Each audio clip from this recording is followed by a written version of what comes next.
can never have too many tools. Shop DeWalt deals at Lowe's. Get a free Select DeWalt 20-volt max power tool when you buy a Select 20-volt max 5-amp-hour battery kit. Plus, get a free additional DeWalt 20-volt max 8-amp-hour battery when you buy a DeWalt 10-inch 20-volt max dual-bevel compounded miter saw. Our best lineup is here at Lowe's. Valid through 6/24 while supplies last. Selection varies by location.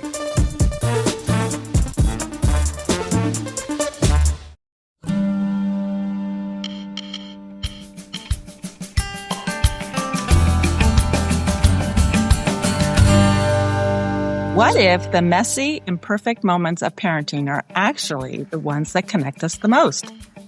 Because let's be honest, parenting rarely looks like the picture that we imagined it to be.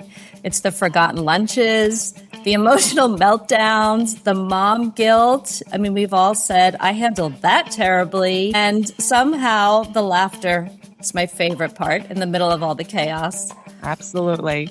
So hi, everyone, and welcome to Big Little Lessons. I'm Jenny. And I'm Christine, and we're longtime kindergarten teachers, teaching partners, and friends with more than 50 years of combined elementary teaching experience together. Okay, so after spending decades helping children navigate friendship, emotions, learning, mistakes, and growth, we've realized something important. Adults are really just grown-up kindergartners. And as teachers, we've spent decades watching families do their very best while navigating the beautiful unpredictability of raising children. And one thing we know for sure, perfection is never the goal. What the goal is connection. Yes. Today, we're so excited to welcome Tara Clark, creator of Modern Mom Probs, author, podcaster, and mom who has built a community around telling the truth about modern motherhood with humor, honesty, and heart. Through relatable stories and laugh out loud moments, Tara reminds parents everywhere that they're not alone and that sometimes the moments we want to hide are actually the ones that help us feel the most seen. Yes, we'll talk about parenting pressure, social media expectations, finding humor in hard seasons, and why vulnerability may be one of the greatest gifts we can offer children and each other. So grab your coffee. And I'm doing laundry, so throw in one more load of laundry and join us for this conversation with Tara. Welcome, Tara. Thank you so much for having me. I'm also doing laundry, Christine, so we can be laundry buddies. I'm going to be doing it later today, so laundry never ends, does it? It never ends. I was just thinking that this morning as I threw the load in and then prepared. By the way, I'm not even at my own house. I'm at my brother's house doing laundry, so I don't know how that happens. Don't tell me you're doing his laundry. No. I'm washing towels so we could all take showers. I do love the towel load, though, because that's the best one. I actually just finished a towel load before I put in the regular clothes. I look forward to opening up the dryer, and then I see that it's all towels, and I'm like, yes, okay.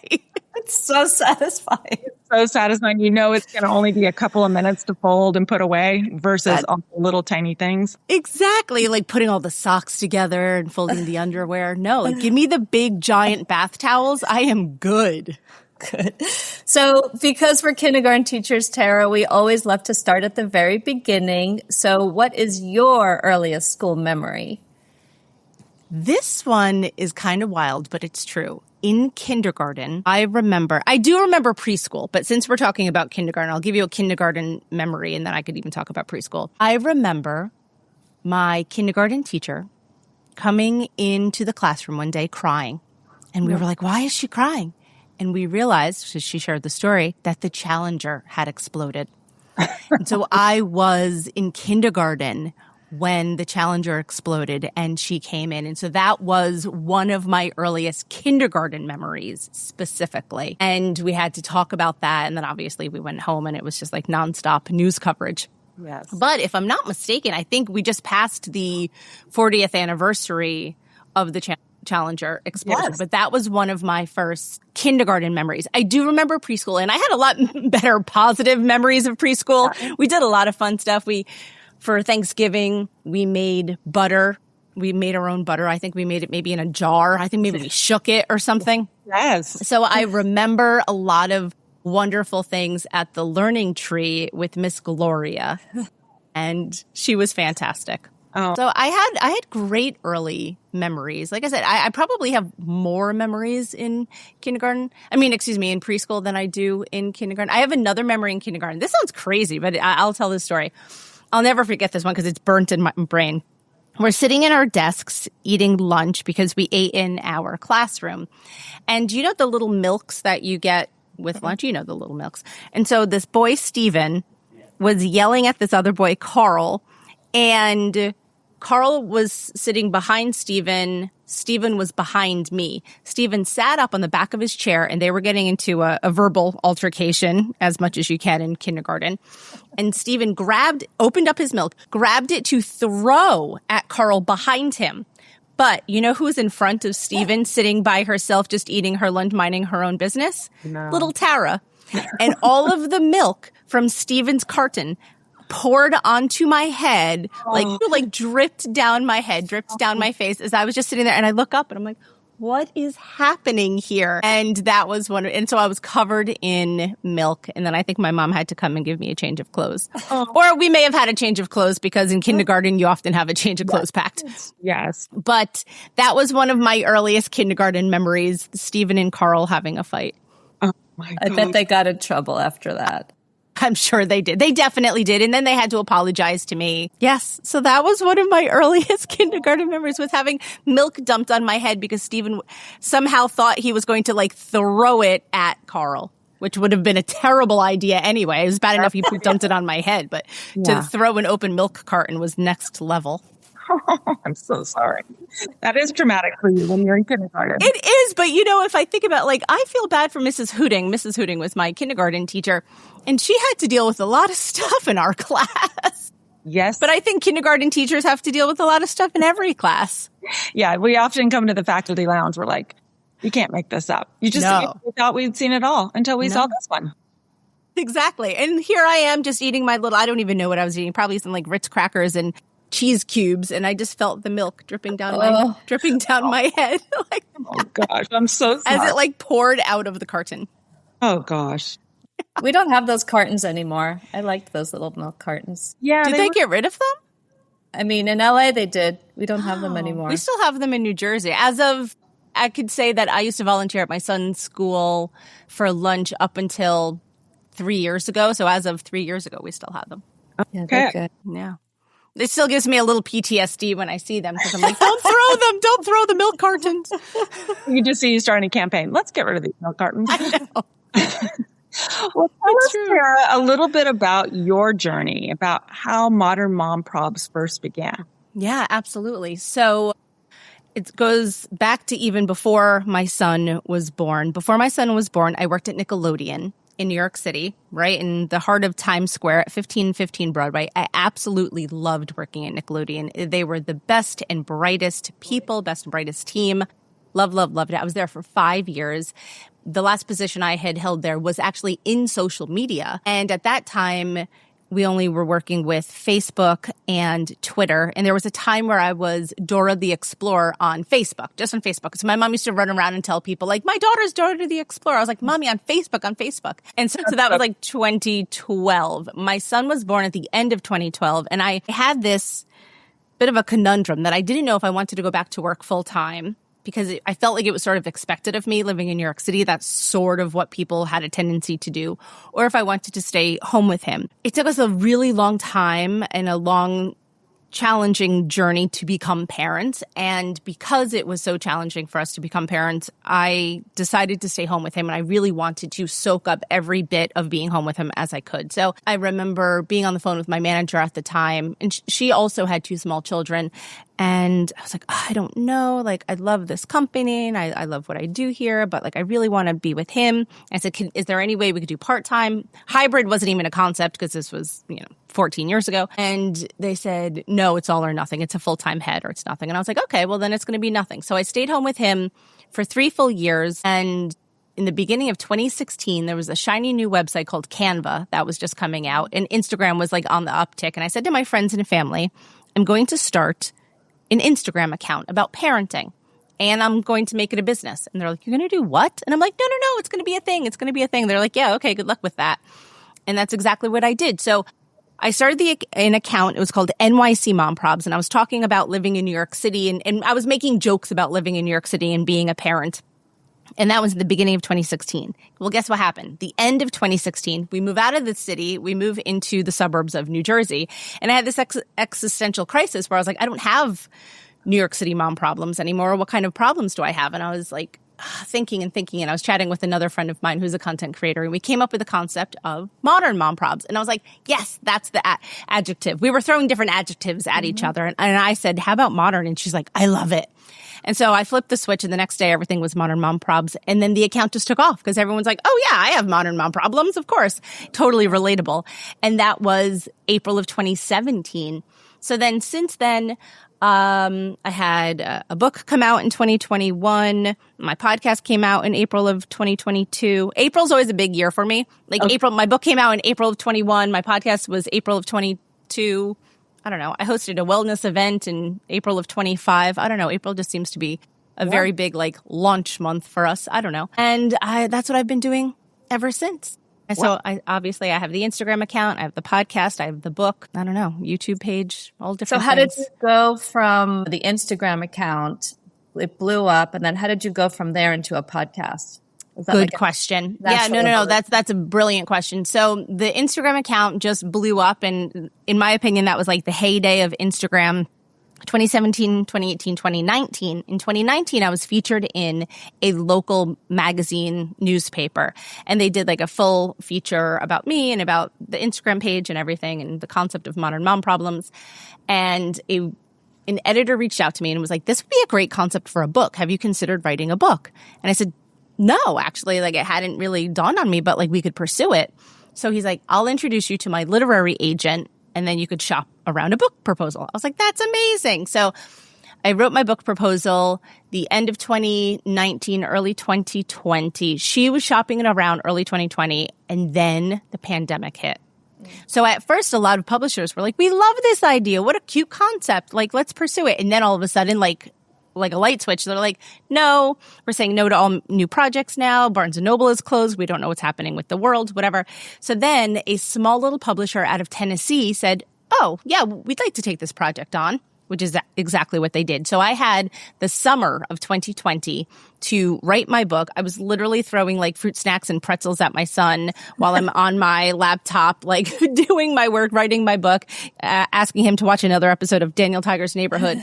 And and that was it. And so then, I finished my book. Like I said, I guess it was technically the fall of 2020 at that point. And then it came out in April of 2021. And so then around about a year later, someone had reached out to me saying, would you be interested in maybe starting a podcast? And I was like, oh, that's a cool idea. I'm big into saying yes. I think if there's one theme that you will gather from my story and just my life in general is I'm often a yes person.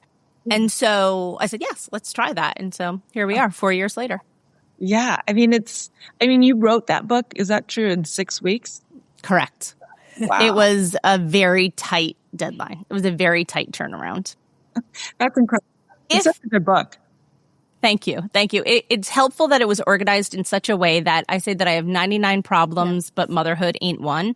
So I go through 99 different topics, which really helped the format of the book. The other interesting thing that I should probably mention too is as I'm focused like a laser in writing this book in 6 weeks, I look up after finishing it and the media landscape, the social media landscape had completely changed. TikTok had exploded. Video was everything. Everything was short form video. And that's not how I got started on Instagram. We didn't even have video on Instagram when I got started. So everything I was doing was written word, one-liners, quips, memes, all of that kind of stuff is how I got started. That was really sort of my bread and butter when it came to content creation.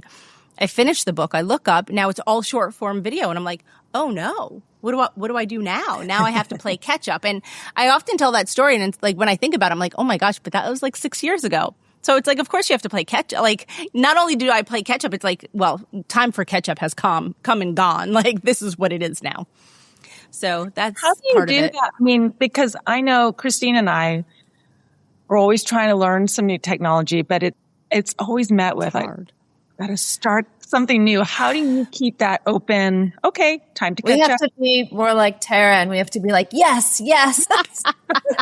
Well, you know what's funny? I say yes to most things. I don't say yes to everything. So TikTok is a perfect example. When TikTok was exploding, people were like, oh, you got to do TikTok. And I was like, no, because I only had so much bandwidth. So I chose to focus on Instagram. And I'm a firm believer of reap what you sow, or you know, what grows is where you plant it and where you water it. And I spent time on Instagram, and I was able to grow and nurture my audience over there. I did not want to start an audience from scratch on TikTok. So TikTok has never been a priority to me. So that was one platform that I was like, no, I can't lean into this. Instagram. I mean, Pardon?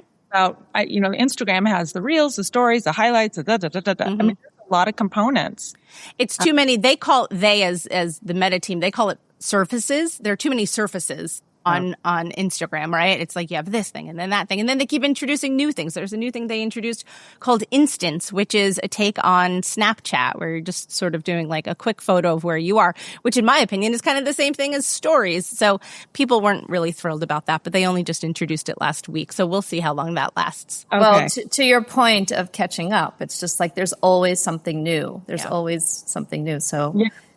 And we'll segue into talking about motherhood. There's always something new in each generation. Yes. What we want to hear from you about is, because our kids are, mine are 28 and 30. Christine, your kids are ranges from through 22 to, I have 5. So how old are they? 22 to 28. So same, you know. Yeah. So the things that we were dealing with as moms, we've seen changes in the classroom. So what you have is helping address new problems that come up for motherhood. So your content resonates with so many moms, and we're just curious, what do you think people are craving most right now for moms? That is a really good question. It was interesting going back to what you were saying in the beginning of the question, is that in motherhood, just when you think you have mastery of a phase, then the kids grow up a little bit more and there's new development, and you're like, oh no, now I have to master this new phase and that new phase. And that is parenting forever, right? It just kind of just continues on and on and on. And so we have to be ready and not rest on our laurels too much before like they're into a new phase, and then you have to jump into that. What do parents need to hear? So to answer your question, what are they really interested in right now? It's a lot of different topics, and it depends on the age. You know, it's interesting, and I see it now because my son is 13, and so I am a mom of a teenager, right? And my followers have older kids, they have teens, they have younger kids, they have babies. It really runs the gamut. And it's interesting to me when we say moms, because we're lumping them all together. And it's really, there's like so many different developmental stages of both the children and the mothers. So it's hard to sort of say like everybody, because I know my friends who are also moms of teens are looking for very different information and content than the moms of toddlers. And sometimes when you put one out or over the other, you're getting like wildly different responses. Like that happened recently with Mother's Day. I had done a post about Mother's Day, and you could tell based upon the comments what stage in motherhood people were in. And I thought that was really interesting. No, I think about that because I remember hearing from a pastor, and he had 3 kids.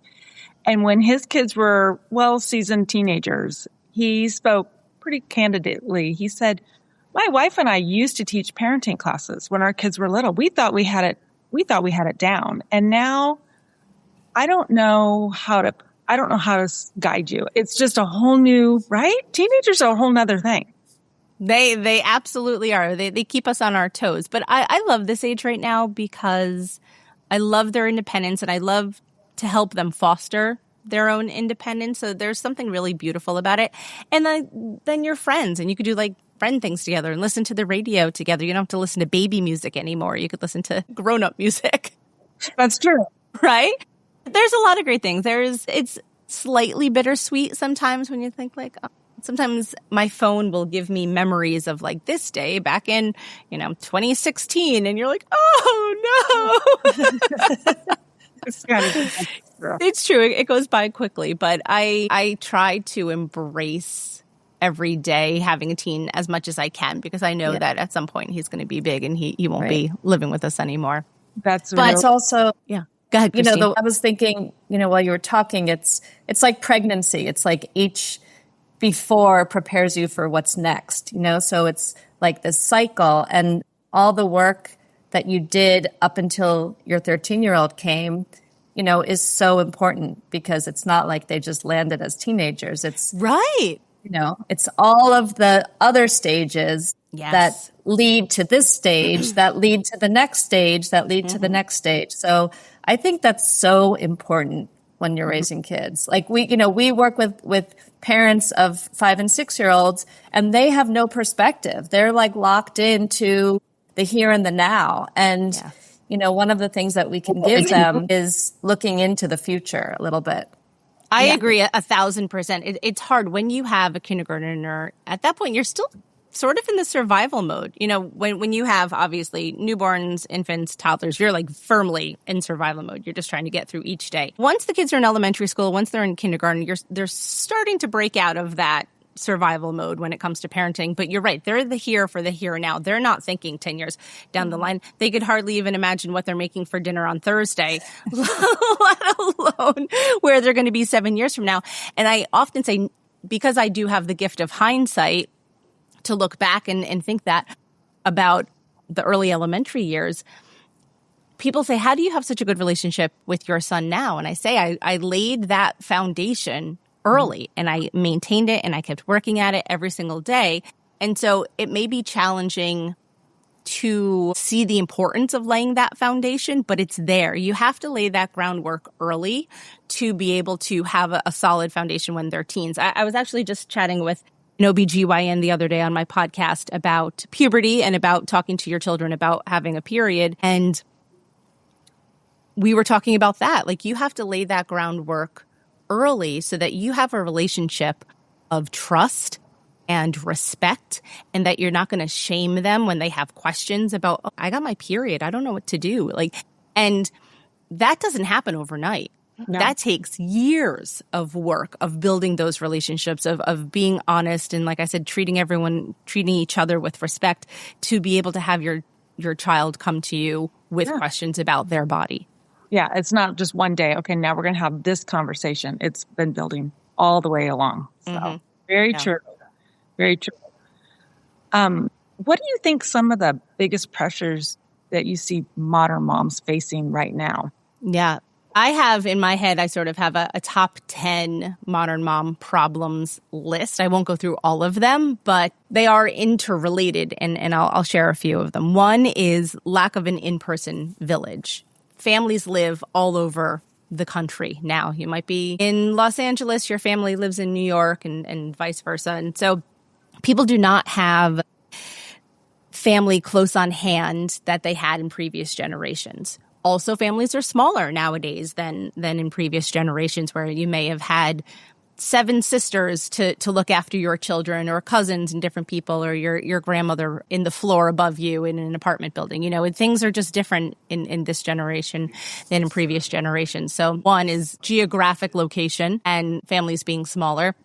And families are busier too. Many times grandparents now are still working maybe, or they're unable to care for grandchildren in ways that previous generations has done. Another one, obviously, is financial considerations. The cost of living now is very high. And that's something that keeps coming up again and again and again. And the price of gas right now is very high. The price of groceries is extraordinarily high. So that's something that families are struggling with. Screen time is another one, not just for our own children, but for ourselves, because we realize how much time that we're on our phones scrolling, and whether it's looking up recipes on Pinterest, or whether it's getting ideas for things on Instagram, or just going down a rabbit hole on Facebook, all of that time accumulates. And so screen time is a big one. And then when I ask people on my show, what is one of the biggest modern mom problems right now, they say social media comparison, which is tied to the screen time, right? So people are seeing these beautiful lives, these curated highlight reels, and they say, well, why don't I have that? Why am I struggling like that? These people aren't struggling. And is it just me? And so that's something that comes up often with parents. I think it's so easy to do because you're presenting the best part of the day. Yeah. I didn't have all that when my girls were little. And I think that would be really, really hard because you want to do everything right. And so you see all these cute ideas. You're like, I got to do all this and make it look just so. Exactly. It's the pressure. And so that's another one is the pressure of these expectations. It's the societal pressure that we see from the perfect birthday parties and the perfect bento box lunches and these big sweet 16 parties, all of those different things. And you're thinking, gosh, like, do I have to do that? Can't I just have maybe a birthday party in my backyard with some balloons and a cake? I don't know. Do I have to do a whole full-blown thing? So it's a lot of pressure. And these are things that, when I say the modern moms are talking about a lot. Yeah. And the mental load of motherhood too. That's like another huge one. Huge mental load. Yeah. And that's why we have humor, right? That's such a powerful tool in parenting. And I think, Hey, sweetie, your mother showed me this Carvana thing for selling the car. I'm going to give it a try. Wish me luck. Me again. I put in the license plate. It gave me an offer. Unbelievable. Okay, I accepted the offer. They're picking it up Tuesday from the driveway. I haven't even left my chair. It's done. The car's gone. I'm holding a check. Anyway, Carvana, give it a whirl. Love ya. So good, you'll want to leave a voicemail about it. Sell your car today on Carvana. Pickup fees may apply. we have to always, why do you think that is so important in conversations to be able to laugh? For me, it's one of the most important things. When I first started, especially when I had the account of NYC Mom Probs, I used a lot of self-deprecating humor. I was talking about, like, one particular joke that sort of stands out in my mind is that, like getting a blowout with your hair, you go and you get like your hair blown out. And I made like a joke about like the only blowout I know nowadays is like my son blowing out his diapers. And like that was like my real bread and butter back then. I was very self-deprecating with that. But it's like, if I need the laugh, I know I can't be the only one, right? So there's nothing I love more than to see someone else laugh at my joke or to have them nod along and say like, yeah, I get that. Like, thanks for saying that. That resonates with me. So it's a little bit of gallows humor, where it's like sort of like, well, here we are doing this together, but at least it brings us together. At least we know that we're not alone, so that people don't feel bad that maybe they haven't gotten their hair done at the salon in a really long time. And like, that's okay. Don't worry about it. It's a season of your life. It's a time in your life. And you will be able to go out and get your hair done and not have poop all over your hands. I don't know. Yeah. No, it's but all in the moment, there's so many people having that experience, so yes. Yeah. that is, instead of crying, definitely laugh. Yeah. I mean, there's everything because it is. We've had times where maybe something's really stressful and I'm either going to laugh or cry. So I think I'm going to go to the laughter just a bit before I maybe cry later on because it just releases that feeling of like overwhelmed.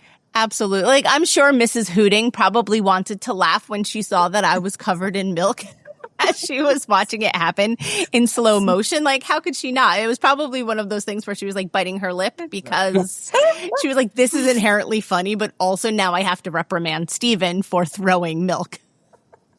Very true. Very true. And that's what we love about you, Tara. You're so incredibly open and relatable. So was that always easy for you to share so honestly? No, it actually took me a really, really long time. And it may be shocking to hear that because you're like, oh no, that's like fine. No, I'm naturally a very private person to the point where one time I did like an Ask Me Anything in my stories and someone was asking, what's it like being a single mom? And I was like, oh, I'm not a single mom. I've been with my husband since high school. I just don't post about him. Yes. So I'm very private for what I do. And going back to like, at what point did I feel comfortable sharing things? It took me years. So I had miscarriages and then unexplained infertility after that. It took me years to be able to talk about that. It wasn't something that I could talk about easily or like just openly until it happened because of this as a job, talking about it on podcasts, putting it in my book. There's a chapter where I mention it in my book. And like, that was a really big deal for me. It was literally 10 years since like to get me to be able to like say those words out loud, share that publicly. And then no, like, it's okay. You could say that. It's all right. You're not alone. Yeah. It doesn't make you a bad person. It doesn't make you the only one. It's all right. And so I know that there's a lot of power in our sharing our stories. And so I don't want anyone to be in the position that I was in, let's say 16 years ago, where I thought that nobody else was going through this. Yeah, that's not an easy thing to share. So thank you for sharing, because so many people have gone through really challenging times, and that's helpful. So thank you. That is helpful. But what have you learned about community through your audience over the years? That's a good question, Christine, because for me, community is everything. I would not be here doing what I do, doing work that I love, if it wasn't for community. All of my best friends are all content creators. They live all over the country, and I don't get to see them all the time, but we do get to chat pretty frequently. It's everything. And I'm a firm believer that the tide rises all boats. I say it all the time. I believe it in like through and through and through, because I'm everyone's like biggest hype cheerleader. Like I love to hype up other women, especially when they're doing great work. They have a great message that needs to get out there. So for me, it's everything. Like if you said like take away the community, I would probably just like shrivel up and be like, I can't. I'd shrivel up like a little snail. That's like the image I have in my head, like a slug when you pour salt on it. I would just like shrivel up, because I love to hype people up. I'm a firm believer of like if you have a candle and you light someone's candle, like it does not take away from your flame. It only just makes the candles bigger. And then she could light her candle, and she can light her candle, and she could light her candle. And there's enough fire for all of us. And I am a firm believer of that. Yeah. And your hype to others feeds you as well, just like the candle analogy. It does. It makes me so happy. There's nothing I love more than hyping up good people. Oh, that's beautiful. Thank you for sharing. So what does a real day look like for you? Balancing work, motherhood, and life, especially, being a content creator, how do you balance it all? That's a good question, Jen. No, on an average day, so I drop my son off at school, let's say 8:30-ish, 8:45-ish. I come home, I start my work day. I'm using that in quotes. I shouldn't use that in quotes. It's a work day, but because I work from home, I'm using that in quotes. I start my work day at 9. Sometimes it's recording a podcast. Sometimes it's doing some behind the scenes work in terms of like writing some things, or maybe recording a video.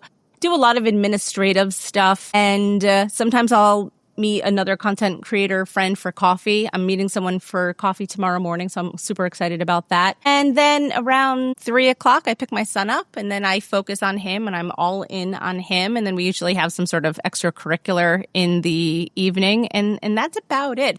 On Mondays, I am now doing an apprenticeship with both my son and his friend, and they're coming over, and I'm teaching them all about content creation and podcasting and everything. And so for the last 2 weeks, I had brand deals that I had them work with me, and it was super cute, and it was just really cute.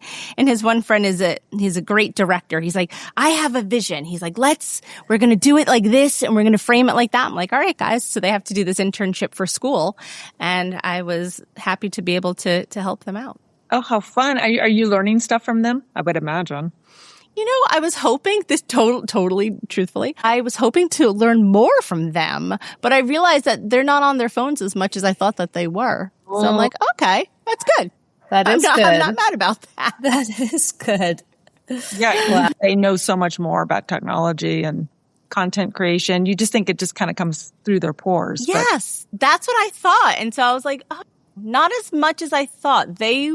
They're surprising me in the concept of how much there is for them to learn. That I just assumed that they knew, and I was like, oh, they don't. And I was like, okay, that's all right. Like something so silly. I'll give you an example. We were shooting a video, and because it was for YouTube, it has to be horizontal as opposed to vertical when it's for social media like Instagram. And I thought of it before they did, and so it was sort of a Socratic concept where I was like, what are we thinking here? Like, what do we need to do for this video? And they had to think about it. And then I was like, it needs to be horizontal. And it needs to be horizontal. So like that type of thing, like you would think that they would know off the top of their head because they watch so much YouTube, but it was not the case. Oh, that's so interesting. Well, that's good. It gives Christine and I hope, but okay. Yeah. So don't worry. These kids are just 13 and 14. So no, you're fine. Oh gosh. You guys are doing an amazing job. Thank you so much. So we know now that you're not a single parent. No. What I am if not, you- although people think I am because I don't show my husband. But he has his own career, and I'm very respectful of that. And so we are respectful of each other's careers. Yes. Like, so parenting alongside your husband, has there been anything that surprised you that you've learned from him? I'm sure lots. That's a question I've never received before, Christine. Like most things I feel like I've heard before or sort of have thought through. Well, it's where, we're so focused on the mom, Yeah, and that's what it is. It's really funny. I told my students the other day, moms are really good at doing a lot of things at once. And a little kid raised their hand and said, but dads can't do that. And I said, dads are really good at what they do. Whatever it is that they do that really well. That is so cute. It was adorable. That is so cute. Adorable. Oh my gosh, I love that. That is really cute. So to answer your question, what does my husband do differently than I do? This is going to sound surprising because I know in many relationships it's sort of the other way around. I am the fun parent. Mm-hmm. Many times I know a lot of the moms are like, oh, my husband's the fun parent and I have to be the responsible one and this and that. And although I think I'm sort of both fun and responsible, I am the fun parent. And so I don't relate to those pieces of content because I have a lot of friends who tend to post about that kind of stuff a lot and how it's challenging to always be like, not the nag. I hate that word. I would never use that, but to be the one to enforce the rules. And I am both the fun parent and the one that often enforces the rules. Interesting. Yeah, I try. But my husband is more serious. My husband is more like long-term focused. So he'll say something about like my son's career. And I'm like, I'm not worried about my son's career right now. I'm worried about today. I'm worried about him finishing this week's homework. And then we'll get through next week's homework. And then the week after that. And then it'll be summer vacation, So that's sort of where I'm at. I don't like to think long term because I think that only just builds anxiety. And there's really no reason to build unnecessary anxiety. Yeah. But I like that you complement each other, that you're the details and he's the big picture. He is a big picture thinker for sure. He is the big picture guy. I'm the like boots on the ground. We just have to get through today. And he's thinking long-term family health. That's a good partnership. I think that's really It is. We complement each other really well. Actually, in a few weeks, we'll have been married for 20 years now, which is great. Oh my gosh. Happy anniversary. Thank you. Yes. Thank you. Yeah, it's exciting. I have to come up with a good present for him.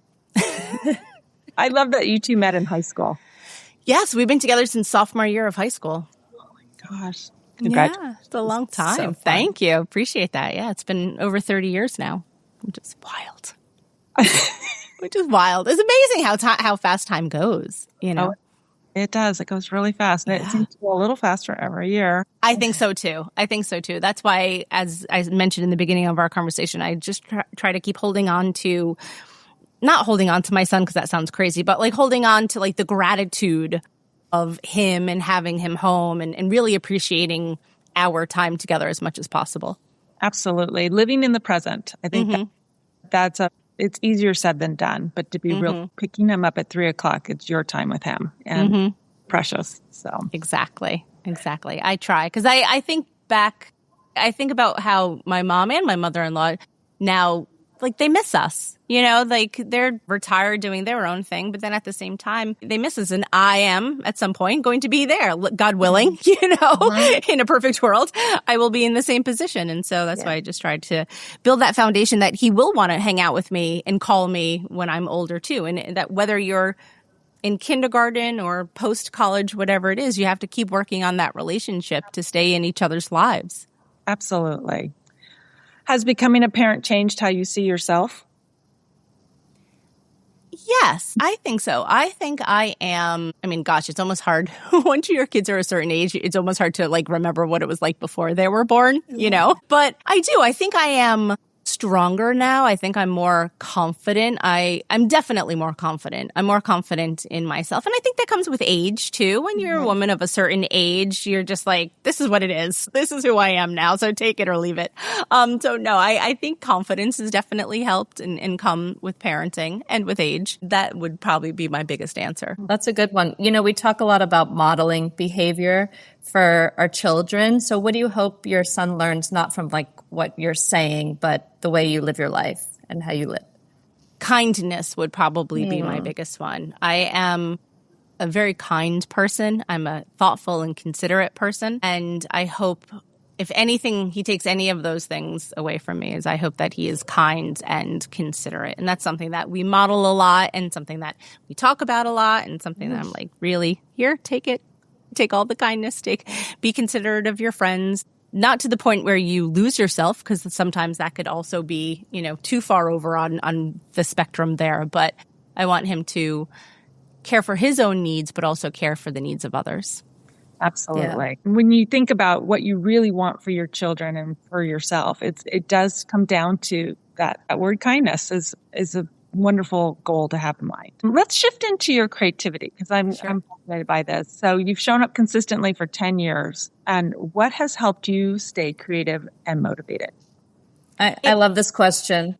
I do too. No, this is such a good question. Honestly, Jen, this is something I think about all the time. I'm like, okay, what am I going to do now? It helps to have the concept of modern mom problems. And I feel like that sort of feeds into it. If it was just like the Tara Clark show, which I never intended this account to be, it has been more of that in recent years because of like the age of the personal brand, but it never meant to be the Tara Clark show. I wanted it to be for mothers, about problems, about modern life, modern culture. So that helps dictate it. So if it falls underneath the umbrella of a modern mom problem, it's something I'm going to talk about. And that helps in terms of content pillars or concepts. And again, I like to make people laugh. So if there's something that I see out there in the world that I want to post about or comment about, I'm going to lead with that. And then also I like to talk about maternal mental health. That's a big thing too. Not that that's funny, but because it's not, but I do, it's important for me to have those conversations. So I try to I have a bit of an evolution in my content. When I first started, it was only comedy and humor. And now it has really run the gamut to talk about more serious things too. So there's a lot to talk about in modern parenting. So that's sort of where I get my creativity, but it ebbs and flows. It's not all the time. Sometimes I feel like I have 1,000 great ideas. And then other times there's like, I don't like any of these things. I don't feel motivated at all. So I think it happens to all of us. It does. I think that's what you're embodying, is just being fully human. That's it. Right. You can't always be happy. You can't always, you don't want to be sad. You don't always want to have everything lighthearted. It has to be it's just being human. No, it's true. And you're right. I have to show myself more grace in times where I'm like, oh, I can't think of anything. I'm not funny. I'm not creative. This girl's better and that girl's doing better. And so I need to be kinder. And that goes back to the social media comparison that I was talking about earlier, right? We have to be kinder to ourselves. Absolutely. I feel like there are several themes that are running through this conversation. Yeah. 100%. Kindness. So for those, of us who are starting something new, or when we were afraid to start something new, it's terrifying. Jenny and I, we talked about it for 2 years, and we were like, where do we start? How do we do it? Do we write a book? Do we, we know we wanted to have these conversations, but it took a lot of courage and bravery. And, I love what you said at the beginning about, just entering in and jumping in.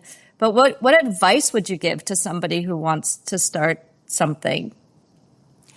Two things. One, I want to say I'm very proud of both of you. I'm very, very proud of both of you, because it is not easy to jump in and maybe have the water, you're jumping into a black pool and you don't know what it is, right? And so that's hard. It's really hard. So you should pat both of yourselves on the back. Pat yourselves on the back, because you should. You too, Chris. Thank you. Thank you so much.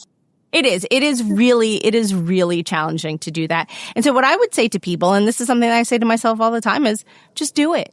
If it is fairly low stakes, in as much as you're not going to lose your house and, be some life altering situation, then give it a try. What's the worst that could happen? That it doesn't work out? That's okay.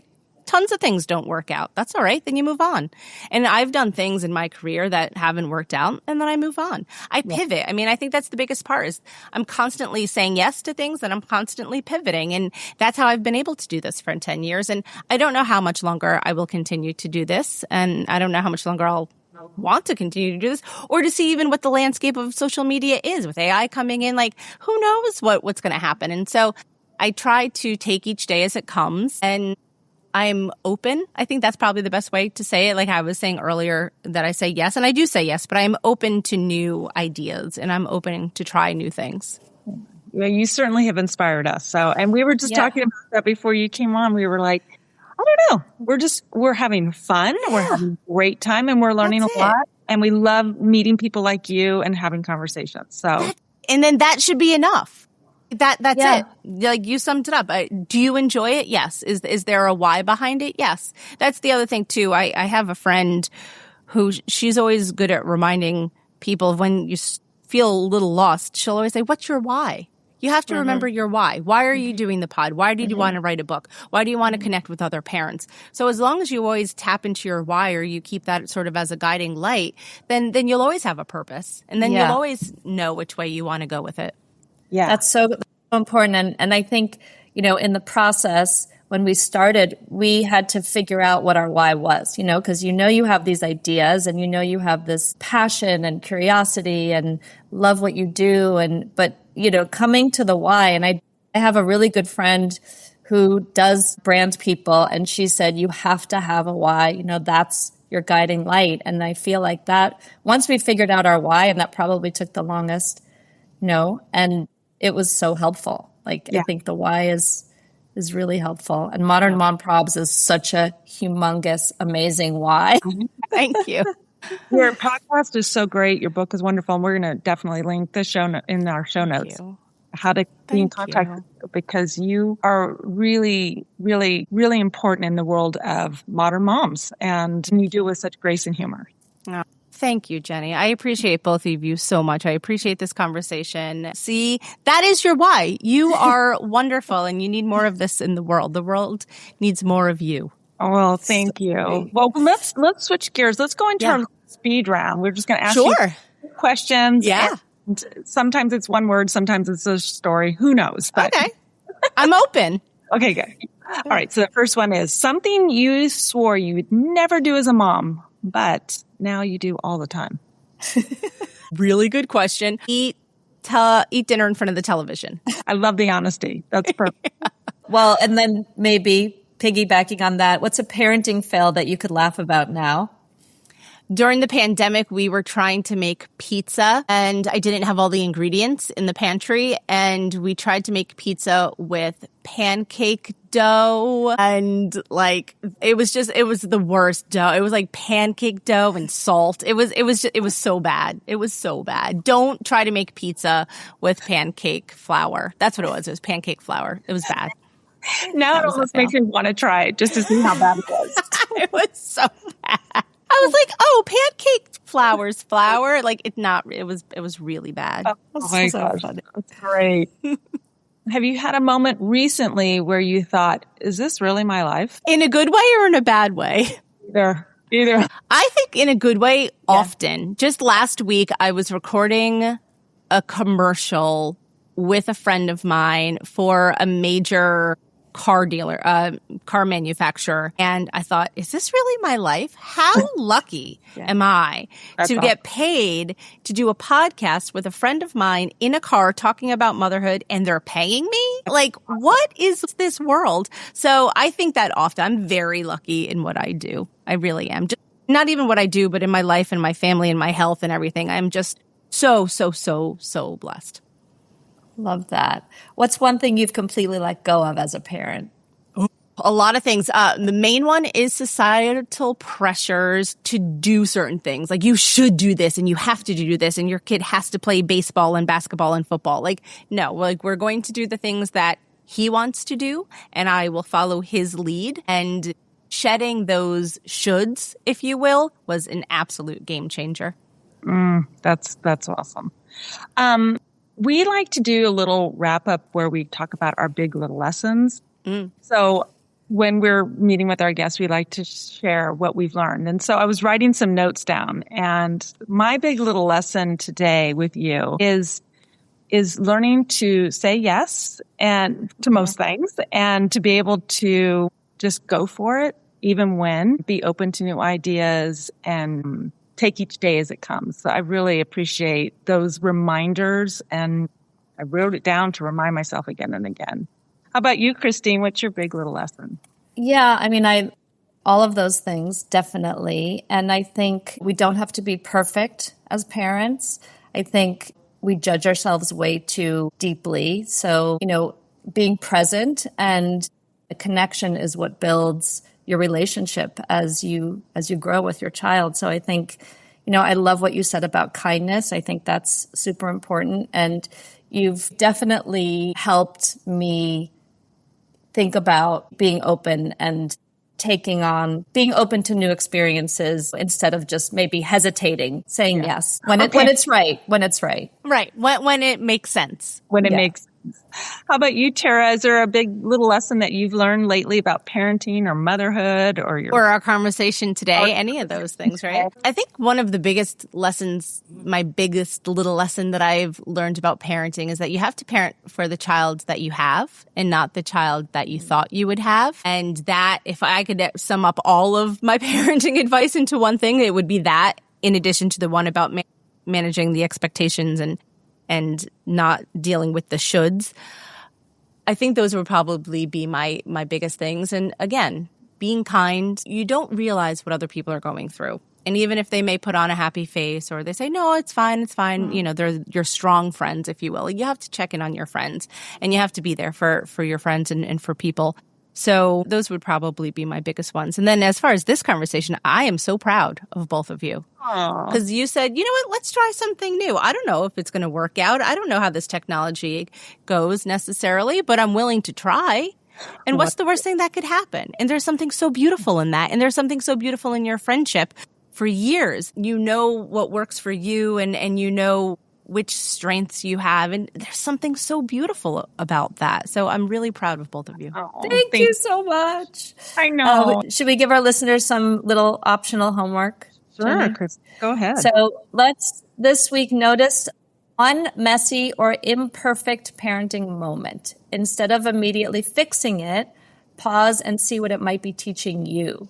That's hard. Like, the pause is hard. Yeah. Because we're constantly moving to correct. So it is. Sometimes just wait and think and say, what can I learn from this experience? Yeah. That's something that I think about a lot. I heard once, and it's one of my favorite phrases, that you have to step back so they could step in. And that means you have to pause, right? And think about what this situation is. Take a step back so they could figure it out themselves. Whether that's with a 5-year-old who's learning how to tie his shoes, or whether that's with a 15-year-old who's trying to figure out relationship issues, right? You have to take a step back so that they could walk in and step into their own decision-making and step into their own independence and confidence. Right. And it works in life. Pausing works in life. Yeah, it's a beautiful one, Christine. That was a great one. So thank you so much, Tara. Sorry, Jenny. Christine. No, thank you so much. You've really filled me up, and I know you filled Jenny up. What you said to us means so much. We really appreciate you. You filled up my cup. Are you kidding? I'm just going to have this on loop so I can listen to it when I feel down. So thank you so much. Yeah, we just love your honesty and your humor and your encouragement, not only just to parents, just people in general. It's been so encouraging. So thank you. Thank you. Thanks for having me. And you can find Tara through Modern Mom Probs on Instagram, through her podcast and her books. And they're all just filled with relatable reminders that none of us are parenting alone. Yes. And as Jenny mentioned, we'll link everything and our resources in our show notes so you could easily connect with her and follow along. So if you enjoyed this episode, we'd love for you to subscribe, follow, all the things, leave a review wherever you listen to podcasts. It helps more parents, teachers, and caregivers find our conversations. So we appreciate your support. Well, thank you guys so much. And thank you, Tara, and have a great day.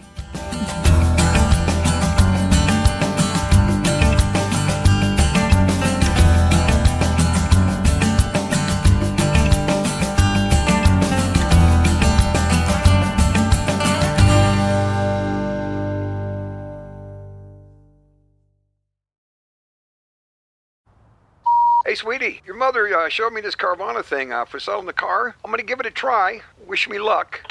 Me again. I put in the license plate. It gave me an offer. Unbelievable. Okay, I accepted the offer. They're picking it up Tuesday from the driveway. I haven't even left my chair. It's done. The car's gone. I'm holding a check. Anyway, Carvana, give it a whirl. Love ya. So good, you'll want to leave a voicemail about it. Sell your car today on Carvana. Pickup fees may apply. If you like the show, please take a moment to rate, review, and subscribe. It really does help the show to grow. Thank you for listening.